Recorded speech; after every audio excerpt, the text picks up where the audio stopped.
All right, it is now officially episode number 50. 5-0, baby. Congratulations. 50 episodes over the last year, basically. We're just over a year, so that's a lot. Are we really? Doesn't really feel like it, does it?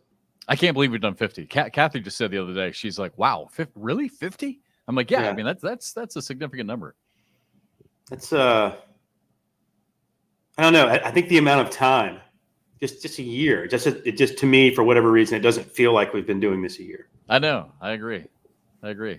So I'm coming to you live from the offices of Carolina One Real Estate. There you go. Here in beautiful Mount Pleasant, South Carolina. I look like hell. My hair is a mess. I haven't showered. I'm wearing my glasses today so I can see. I know we talked about this last week, and so I'm not going to spend any more time on it, but moving, it's finally, I'm hoping it's wrapping up. So everyone's supposed to be out of the house. The closets are supposed to be made. Everything's supposed to be done and out by tonight. So thank God. Hopefully we can finally see light at the end of the tunnel. It's been terrible. It's brutal, man. It really is. Because we talked about it. Yeah, we don't need to dive back into it, but you're so disjointed. You're so you're uncomfortable all the time. Yeah, I mean, I've been trying to find different corners of the world to do this podcast from for the last, last month. Never know if we're gonna have connectivity. So, and now I got the guy blowing leaves outside the window. So hopefully you can still hear me. And I've been staring at our sink, at our dual sink, just laying in the floor on a tarp, like 10 feet away. For seriously, that's why I don't want to complain about this too much, because we are blessed to have homes, right? Yes. Never underestimate the power of having a home. I get that, but man, we have been through some shit with our houses the last 6 crazy months or so. You talked about it. You really do have to, because it takes a toll on relationships, because no one's at their best during a move. Yeah, no one. And so and I tend to shut down, Jeff. What do you mean by that? What do you mean by shut down? When things get all discombobulated like this and I just kind of shut down emotionally. Not that I'm the most, outwardly emotional person anyway, but I just kind of cut off. So because if I don't, I just get mad all the time.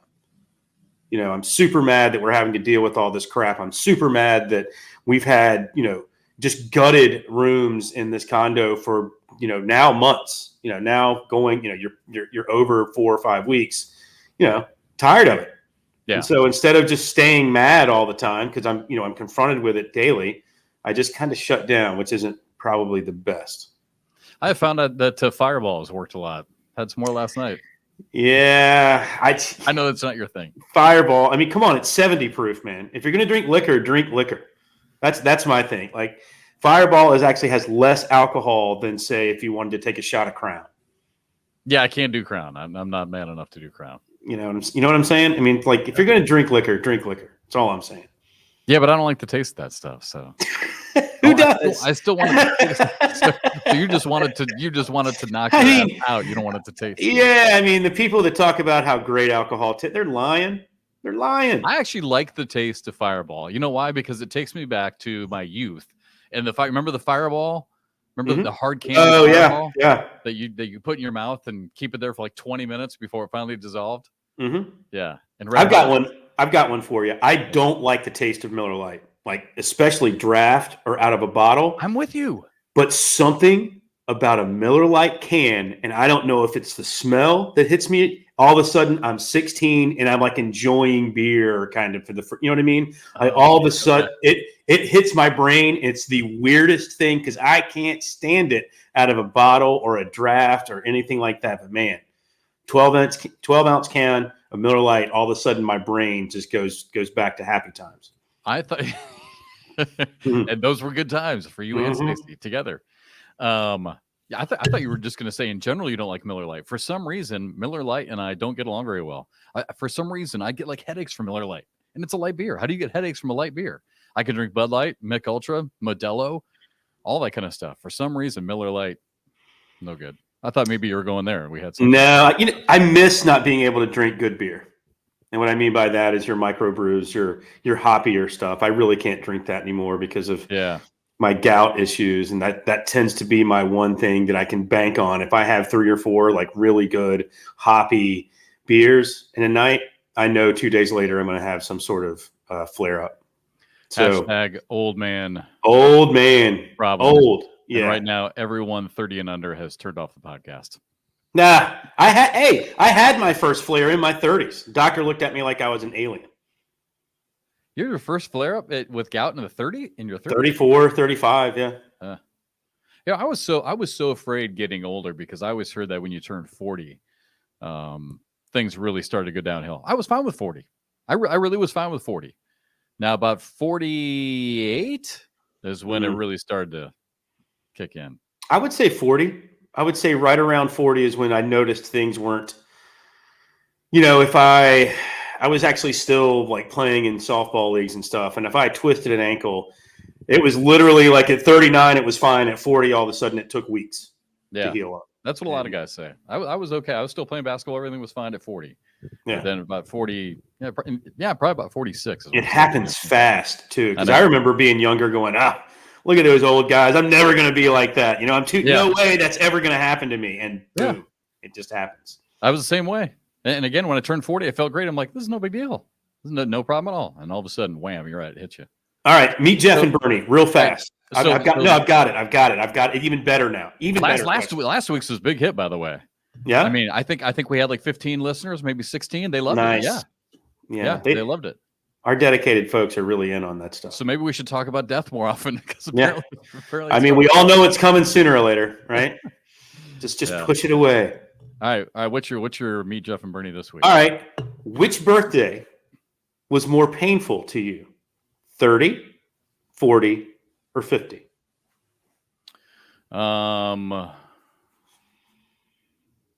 50. Really? Yeah. I had fun. We had a great time, and my parents were in town. My brother and sister came to town. I mean, we were up in Myrtle Beach, got a nice hotel room. It's a great week, great day, but I just didn't like that number. I was just uncomfortable. 30. I think I was okay with 30 because at that point, I was really kind of on my professional track. Mm-hmm. And I don't know. Have I ever told the story about not getting the Cincinnati Reds job in 2004? Ever told you that? I don't think so. So I was runner-up for the Cincinnati Reds job in 2004. It came down to me and Steve Stewart, who was at the time basically the number 3 guy for the Kansas City Royals. And so I spent all day interviewing with different staff and executives with the Cincinnati Reds. And I'm just a kid, right? I mean, I was probably at the time like right around 32 or 33, and got all the way to the final interview with Carl Lindner, the owner of the team. John Allen was the GM. Carl Lindner was the owner of the team. We're at some high-rise building downtown Cincinnati, and really kind of swanky. You mean the high-rise building in downtown Cincinnati? Yeah, right. Yeah. Yeah. And swanky conference room, and Lindner walks in and sits down way across the table from me and asks a couple of questions and then walked out of the room. And I mean, he literally, I don't think he was in that room more than 6 minutes. Just couldn't be bothered, right? Yeah. And he walked out, and I'm like, this can't be good. I think the other people in the room asked me a few questions, probably just to make me feel better, right? Because it was obviously over at that point. And I even had to interview with the team attorneys or a team attorney, and he drilled me with some pretty good questions tough questions about, because at the time they had just built the new stadium and they were getting a lot of pushback in the public about, why are we spending all this money on a ballpark, and we have a bunch of shitty players, and so that's what the city was saying. So they wanted to know, if I go on a radio show or I get stopped by someone in the public, how I would respond to that objection. So they really, this is for a play-by-play job. I'm like, wow. I'm like, this is really intense. Sure. Well, you're going to be the voice of the franchise. You're the person that everyone's going to identify with. Yeah, I guess so. So anyway, so Lindner walks out. We stay in the room for maybe another 5 or 10 minutes, ask a few more questions, and then we adjourn. John Allen, the GM, says, we're going to send you back downstairs to a different holding room Go down there. I was down there for maybe 15, 20 minutes. John comes back and says, you know what? We're going to let you go back home tonight. You know, we got a ticket for you, whatever. At that point, I'm like, okay, it's probably over. It's over. Yeah. So I'm flying back. We were living in Virginia Beach. So I fly back and I'm pretty disappointed, obviously, because I'm thinking I obviously didn't get the job. And I get a nice phone call from John Allen the next day to make a long story longer. And he said to me, listen, you did a terrific job. You said all the right things. Everyone loved you. He said at the end of the day, basically Carl Lindner walked out of the room and said, the next voice of the Cincinnati Reds is not going to be the same age as my grandson. Wow. Yeah. So That's again, brutal. to go back to your question, I kind of liked 30 because I kind of liked being portrayed. I wanted to be older. I wanted to be perceived as being more mature, and that one really hurt. You know, not getting that. We're such opposites. 30 wasn't bad. I cried. I literally cried. I shed tears the day I turned 30. Why? I hated it. I hated getting older. You and I are very different that way. I never wanted to get older. I loved my 20s. And I knew, and I was so far behind my peer group at that point from just a career path perspective that, you know, in your 20s, you can kind of blame it on being in your 20s. Yeah. Once you get out of your 20s, there's nothing to blame it on except for the person in the mirror. I left. I was living in Charleston. I got in my car. I drove to Atlanta, bought tickets to a Foo Fighters Red Hot Chili Peppers concert, hung out with some friends in Atlanta for a couple of days, went to see my grandmother in Alabama. I just kind of went on this little mini road trip. I was just like, I got to get away for a while and just kind of, I hated it. I hated turning 30. 50 didn't bother me in the slightest. I'm already older. It's just another day. But 30 was brutal. That is really interesting and it doesn't surprise me just knowing your personality. It's scary to grow up. And we've talked about this before with you know, not having kids. And you and I disagree because I do feel like you'd be a good dad. But you have talked about this on the show before about, you know, being a parent scared you because you didn't think that you'd be able to do it. It's too much responsibility. Yeah. I didn't want to do it wrong. Yeah. You know what I mean? Yeah. I kind of felt that way at 40. Like I felt at 40, like I always can't, I think in the back of my head in my 20s and even in my early 30s, I always felt like if the shit hit the fan, my parents would still be there for me. And while they always will be, and fortunately they're still alive and I have a great relationship with my parents. By the time I turned 40, I'm like, you know what? It's time to change my mentality. Like time to get going on my own, support myself, not ever think, you know, that they're going to be there to help out. And that is scary. It really is kind of scary to move forward like that. I mean, look, most of my friends could care less. I mean, 30 was, you know, it was a fun birthday, but it wasn't. I mean, it was. You know what I mean? It wasn't the end all be all, but for me, man, I literally shed tears. I was like, I cannot believe I'm 30 years old. And it was the year 2000. Like everything just kind of changed. Y2K. You know, Y2K, man. My brain had a meltdown in Y2K. I was living in Greensboro and people literally at our grocery store. Remember that on that New Year's Eve? Oh, absolutely. People thought planes were going to fly out of the sky. They thought at midnight when everything turned over to zero, the computers weren't going to be able to handle it, that everything was just going to shut down. Grocery stores were empty. Water was gone. Toilet paper, I think, was still there. Yeah. But man, that was. Dude, there were hundreds, tens of thousands of people that were hired specifically to code, to redo the computer systems. Yeah. And that was their only job, which I thought was insane. Can you hear that noise, by the way? I was going to say, speaking of national emergencies. I mean, is World War III starting right outside my window? Like, I don't understand where that's coming from. Is that you? We're recording this on Wednesday at noon. So maybe they're doing some sort of test. Is it you or me? I think it's me. I can't tell. I think it's you. Yeah. Well, I almost gave it away. Our guest. Maybe it's coming out from our guest side. I don't know. Is it your end or is it my end?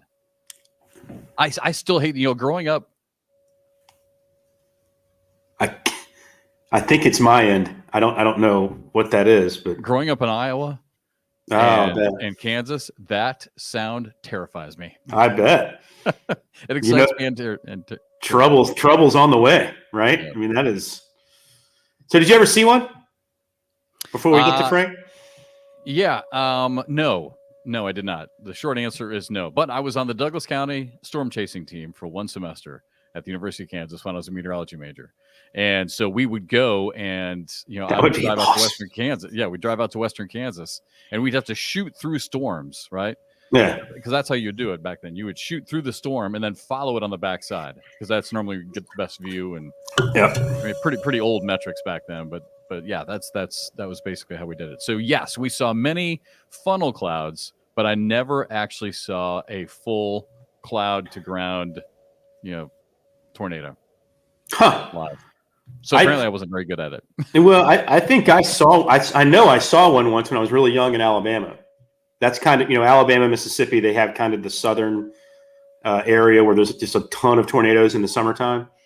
And I saw one and it was scary. It was terrifying, actually. Yeah, they are very unpredictable. They're scary. All right. Are we ready to get to our guest? We are. Hopefully my place doesn't blow up with this siren. If you suddenly disappear, then Frank and I will just go on by ourselves. Yeah, keep on going. Get through the 50 minutes. I'll say we'll worry about you for a couple minutes and then we'll be done. All right. Our guest today is a 5-time USA Cornhole National Champion. Matter of fact, he is the all-time winningest player in USA Cornhole history, including winning the 2022 Men's Singles National Championship. He had a really good year in 2022. I'm sure he did. I'm sure he'll say that he wanted to do better, and they all say that. And his ranking at the end of the year, I don't think really does justice for the kind of year he had because he finished really strong. Remember, he won the 8th Pro Shootout qualifier in Ventura. Really had a strong finish to the season. For those of you who don't know who follow the show, he is basically the brainchild behind the Game Changer bags, and we'll hear that story. It's really a funny story. He is a now retired PE teacher, and I bet a lot of people don't know that he is a 4-time softball world champion. What? Yes. You know what? I think I did know that. To BoarderLine for the first time, our buddy Frank Modlin.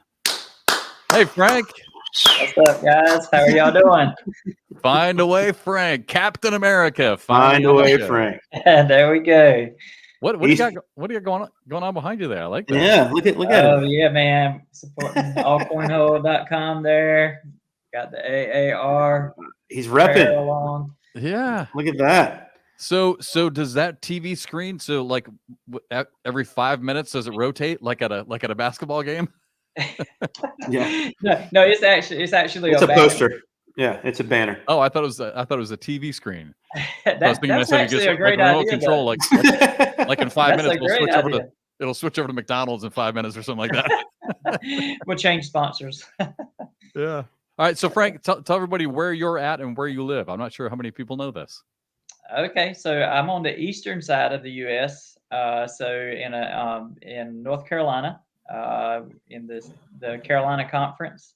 We're over on the eastern side of North Carolina, about an hour and 15 minutes or so from the Outer Banks, in a little small town called Jamesville, North Carolina.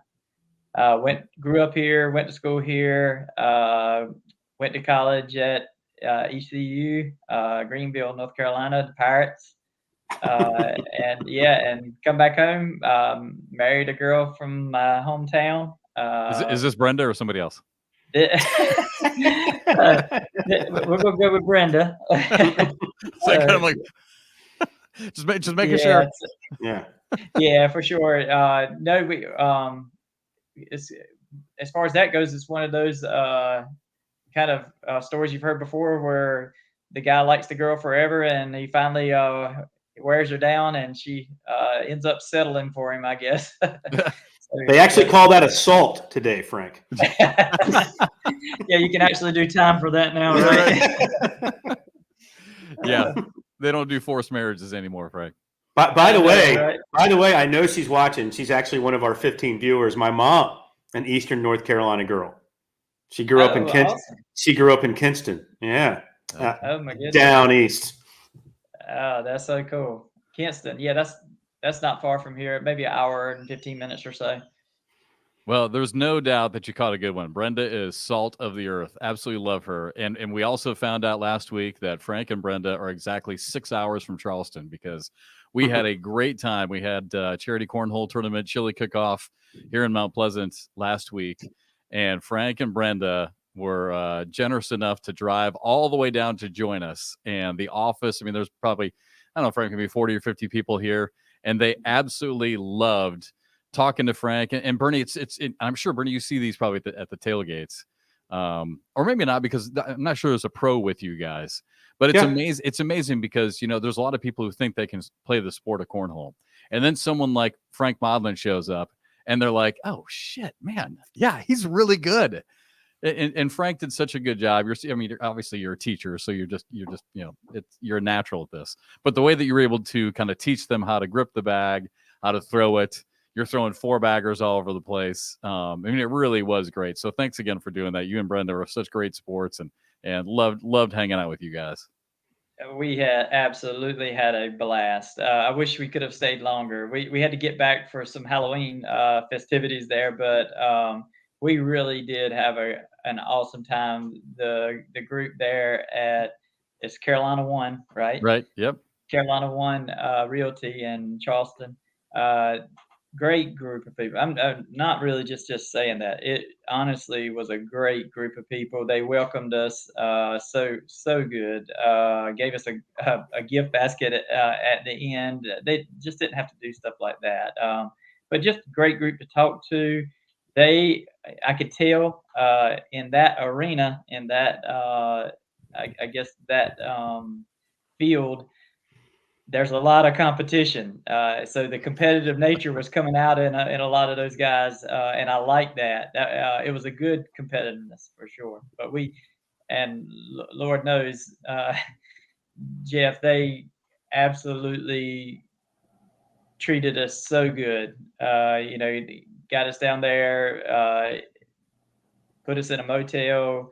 They wouldn't let us pay for a meal. They carried us around Charleston, showed us so many different things, and we would have never, even if we would have visited Charleston, we wouldn't have been able to see it in the way that we did with them, because they know so much about the history and all of the different sites that downtown Charleston and surrounding areas. Just amazing. We absolutely had a blast. Yeah, we had fun. We had fun with you guys. Great memories. Bernie Miss should have been with Kathy us. Miss Kathy was awesome. I didn't get an invite. I was actually in Pennsylvania. We actually had Connie Altice and Devin Harbaugh were our two pros at our college tour stop. Good. Well, the temperature was 29 degrees when we kicked off, so the boards froze over. So both of our pros actually lost to some random folks that walked up to the boards. They didn't play games to 21. We had like a little challenge. It was like a 1-round thing, but they both lost once, so we had to give away some autographed footballs to a couple folks. But yeah, so I actually told Devin and Connie that I was going to put them on blast for losing. So there you go, Devin. Oh my gosh, I cannot believe that. Frank ended up winning it. He was paired with Milo, one of our agents here in the office. So Frank and Milo won it. I think you got a little bit of a challenge from Joe, right?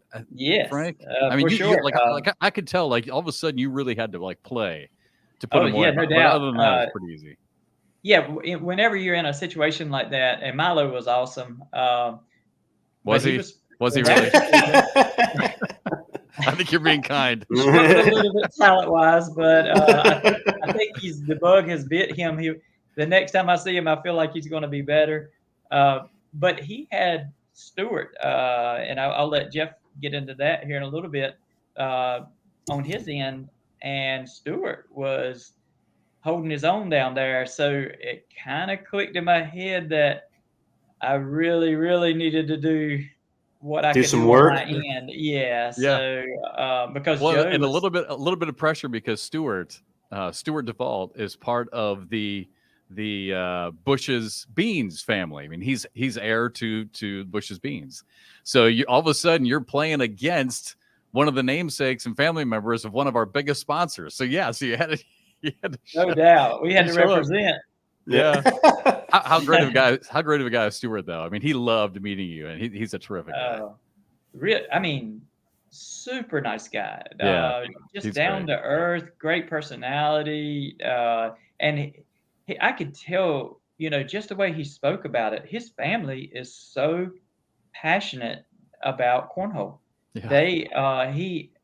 The way he's, described it, Bush's Baked Beans, they thoroughly enjoy supporting the American Cornhole League. And he just described it as a great relationship. And to me, that made me feel real good, because we see the cornhole side of it, but we don't get to see, some of that side of it. And to know that, we're doing positive things for, huge corporations like that, that was really cool.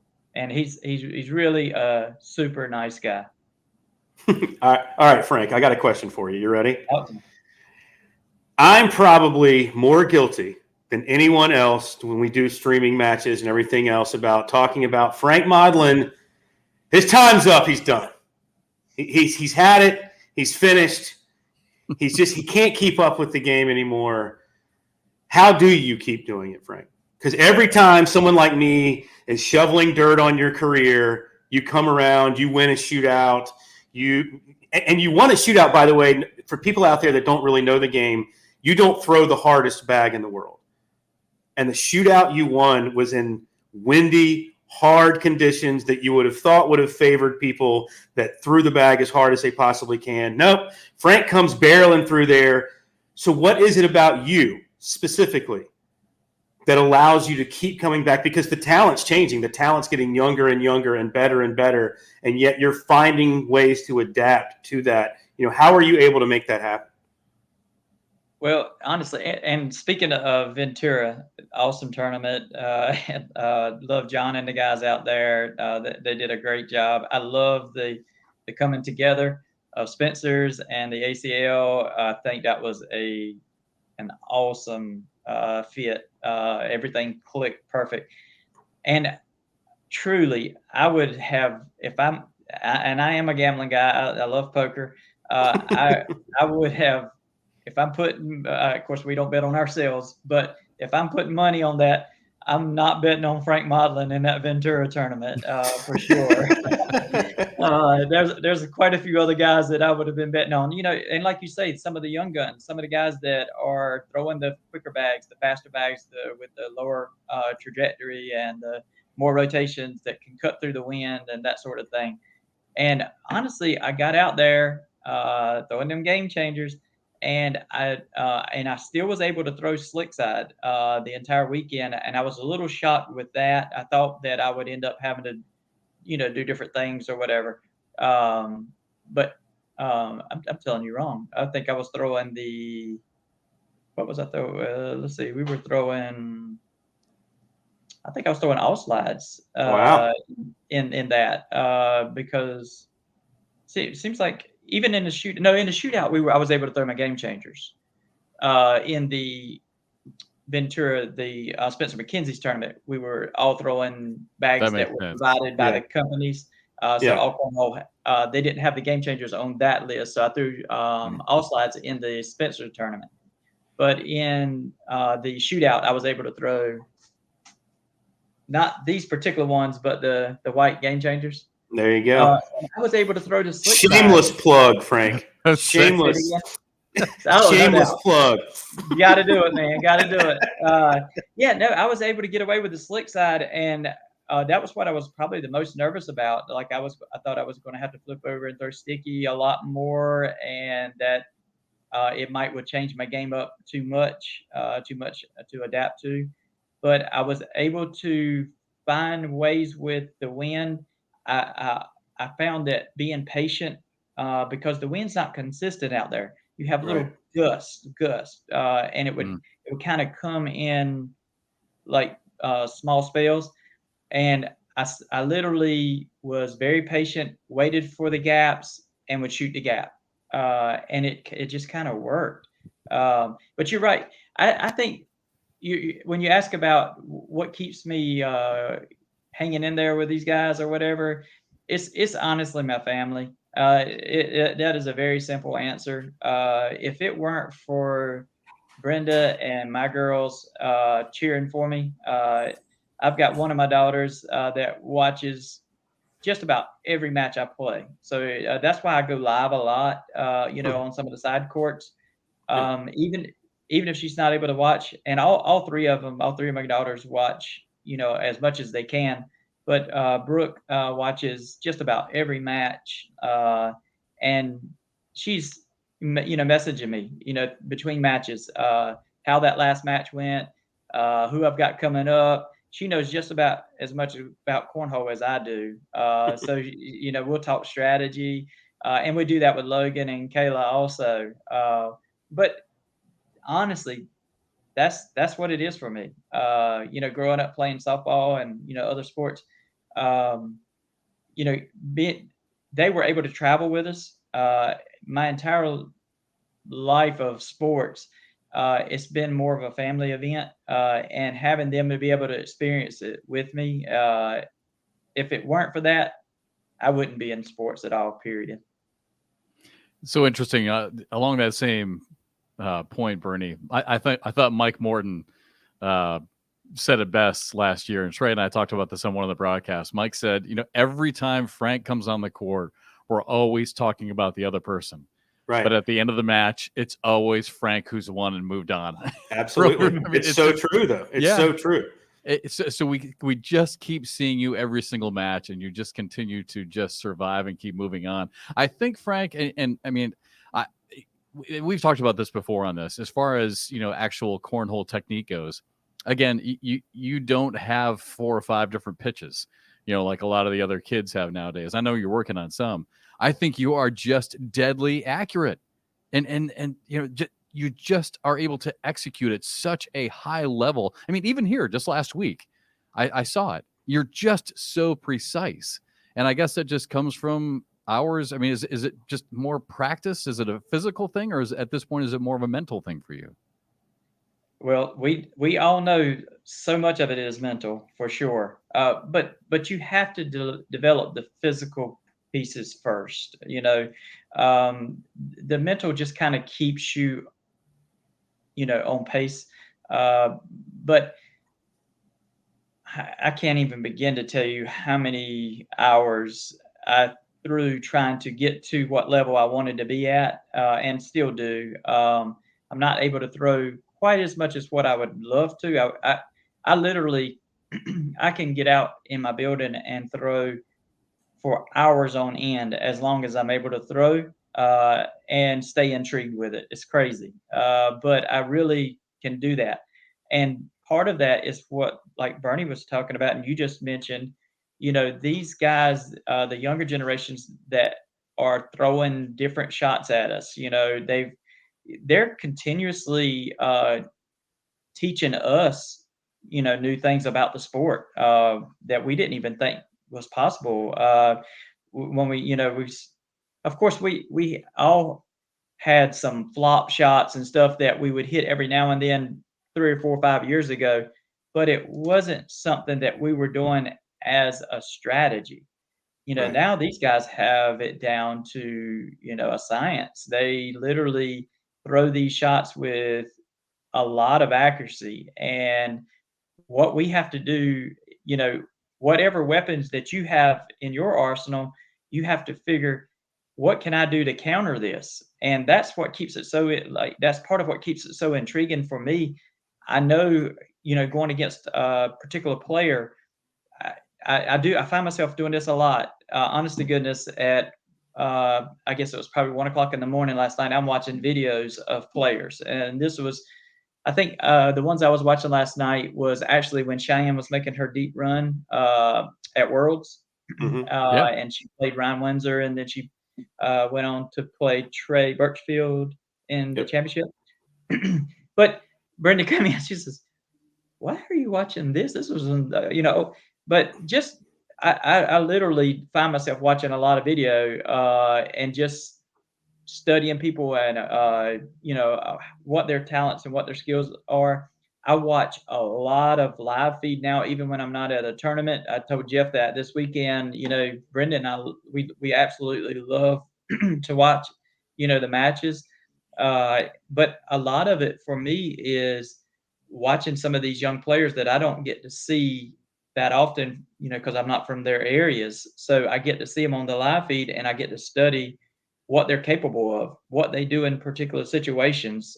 So I'll know what to be prepared for when I do come up against them.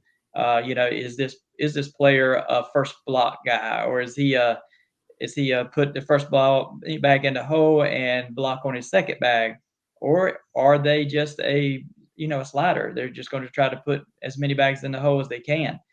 A lot of that you can tell when, as soon as you walk up to the board, you see what your opponent's throwing, what style of bag. So automatically, your players are thinking right then. Like if a player comes up to back boards with game changers, a lot of times the players are thinking, I better, I'm gonna have to buckle up here. It's going to be, a lot of bags in the hole. We're going to, I'm gonna have to prepare for that. Maybe throw some blocks up, change that lane on them, that sort of thing. Well, if I see a guy come up, with a tackier type bag, I know that their plan going in is to put up a lot of blocks. So in my mind, I'm already preparing to push through bags, get around those bags, get over top of those bags. And honestly, and I know this is going to sound like a plug, and I guess it is in a way, but it's a truthful plug. Part of the reason, and honestly, part of the reason that I've been able to hang in there, especially at 53, well now 54, 54, and still trying to play with some of these young guys, has been the bags. The game changer and its design allows me to get through and around situations without having the rotation on the bag and without having the angles of the cut shot so much. I can literally play. I mean, and I promise you, I'm not trying to plug here, but the way the game changer plays, it plays the size of the patch through most situations. These outside flanges are designed to collapse. That's what they were designed for, and it allows me to get up and around situations and through situations that I wouldn't be able to do with just any bag. Now, there's a lot of great bags out there. Not saying game changers is the only one capable of that. There's a lot of great ones out there. But these have actually been a big part of why I've been able to be successful for as long as I have. They take a lot of the pressure off of me.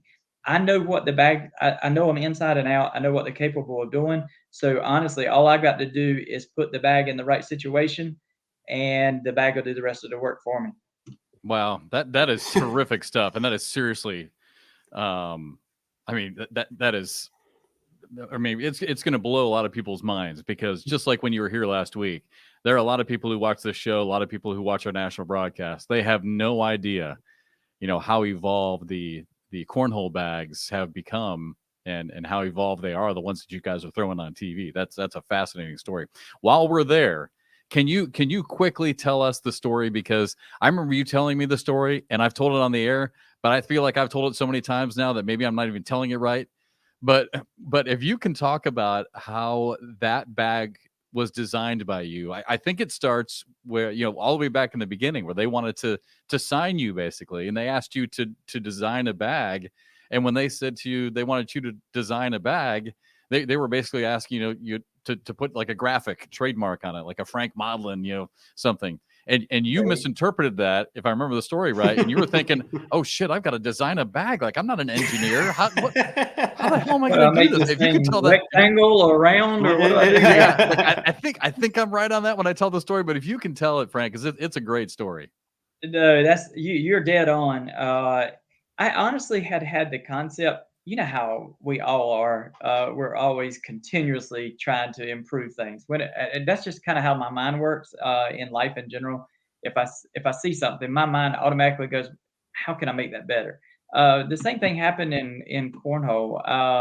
When I first started playing, you learn the very basics, and you start throwing, and of course you're trying to, how can I make my throw better? And then you start thinking about the equipment. And honestly, that I had the concept up here in this crazy area for the longest time. I've got one of those too.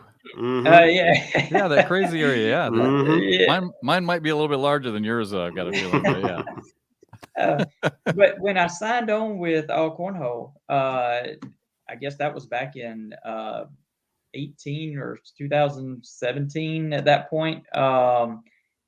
Chad Littlewood had asked the players to, like you said, come up with a bag design, for their players, that kind of represented that particular player, James Baldwin or Frank Modlin or whoever, Jordan Campbell at that time. And literally all he wanted was a graphic design. He wanted you to slap a picture on a bag. Send me a picture of a tank. Send me a picture of the beach. Whatever. And Right. and here I am, just banging my head trying to think how in the world, because I want to impress this guy. He's took the chance on me here. I want to do this thing right. And How in the you're world thinking can I make I've got to design a whole Man. new bag. Yeah, honestly, How do I learn this software? Yeah, right. Yeah, right. I said, materials? What? I mean, I've never Yeah. sewn anything in my life.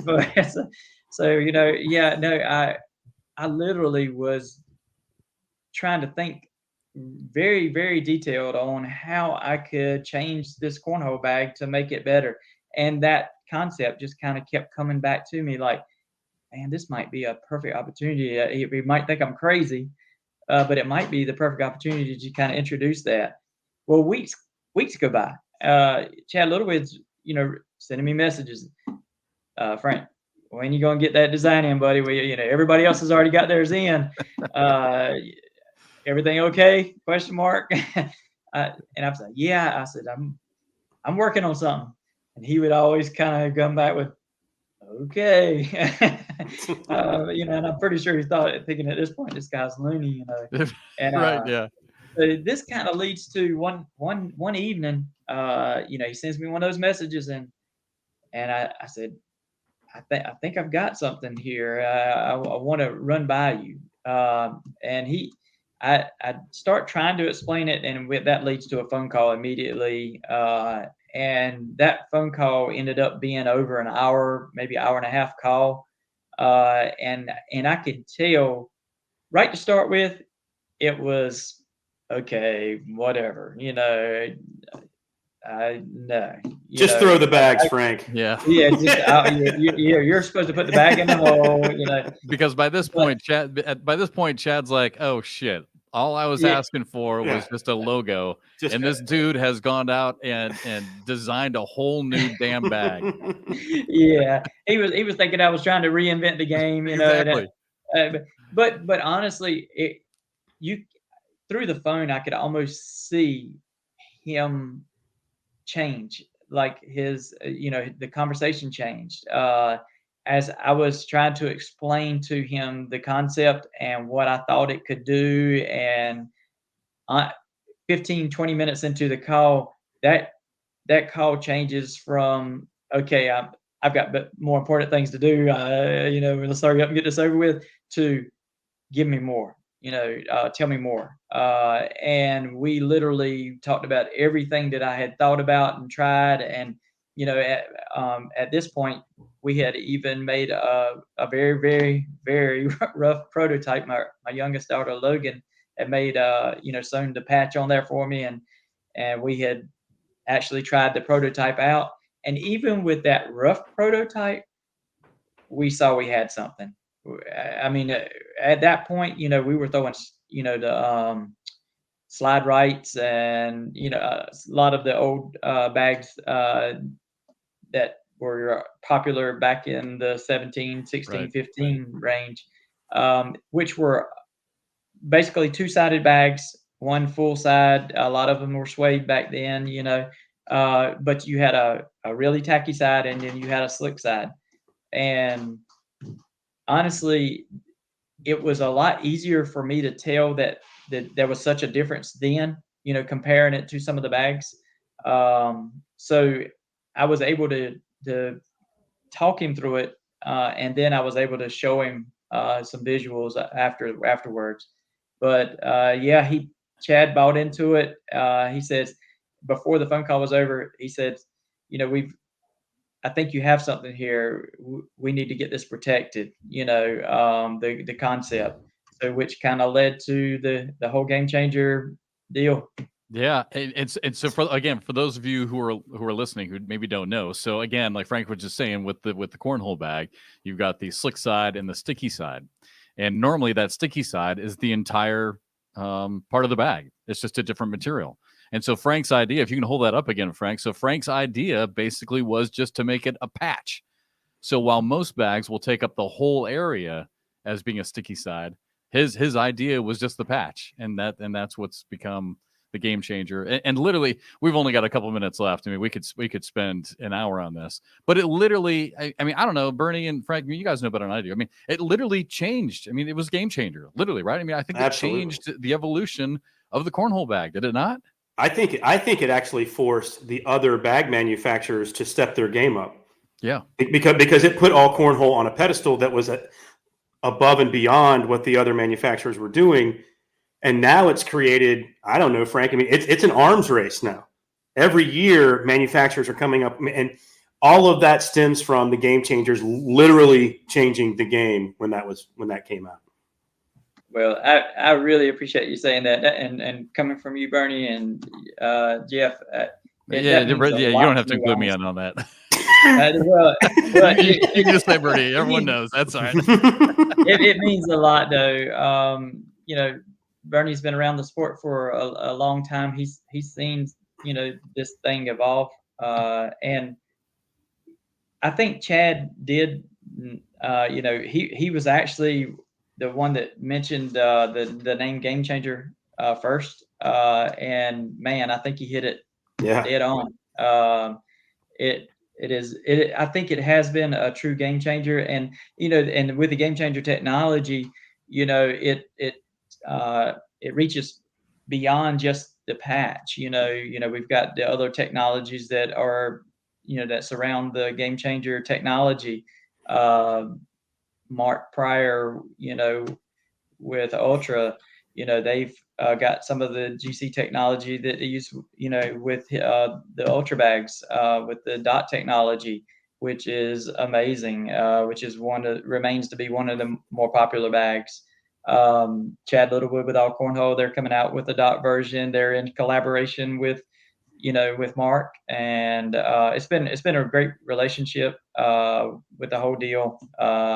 And we honestly, we would not have been able to do any of this without a lot of the cooperation from or a lot of the help from the ACL, because through this evolution, the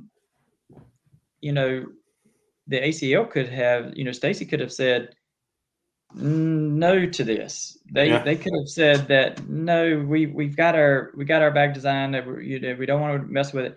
But I think Stacy saw that this sport was evolving just like other sports do. You go from wood drivers to titanium drivers. Right. Yeah. And I think that he appreciated it, and that meant a lot to me. Coming from somebody that a heck of a lot more intelligent than me, for him to act like that I really had something. Oh God, I seriously have chill bumps thinking about it right now. Because it's such a huge compliment. Love that. Absolutely love that. That's great. That's a great story, Frank. And unfortunately, you know what? We're gonna have to bring you back. We got to go. We got like 30 seconds. Oh, no worries. It happens all the time, Frank. I mean, Frank, you've been playing the game at such a high level for so long too. I know we talk about it a lot on the show. We got to bring you back because I think it's fascinating. We talk about player self-talk a lot, right, Bernie? And what's going on in an athlete's head while they're competing. I'm fascinated by that. And you and I, Frank, got into a great conversation about that last week while you were here. And so we got to get to that. We'll have to have you on again to dive into that. It was fascinating. But thank you so much again for coming down to Charleston, for making the drive with Brenda. You guys are absolute rock stars. Everyone loved you. I appreciate your time. You guys are so generous. Thanks for embracing my family, for embracing me. I'm crazy. I ask you stupid questions all the time. So thank you for everything you do. And thanks for coming on the show. We'll talk to you again soon. See you later, Frank. Thanks to you and Miss Kathy as well. Thank you, Bernie. Appreciate you guys having me. All right, Frank. Oh man, truly. I mean, one of the great guys in the sport. Absolutely love that guy. It's a Yeah. funny story, isn't it, about the game changer bat? I'm not sure how many people know that story, but it's Yeah, a great isn't that story. good? That's such a great. I mean, but it's so frank. It is. It totally is. Yep. Yeah. All right, dude. We got to run. Have a good week. I'll talk to you later. All right, I know buddy. we're Be out good. of time already. Number I know, 50 it's went crazy. fast. Yeah. All right. Thanks, everybody. We'll talk to you later. They're going to be mad because we're already way late.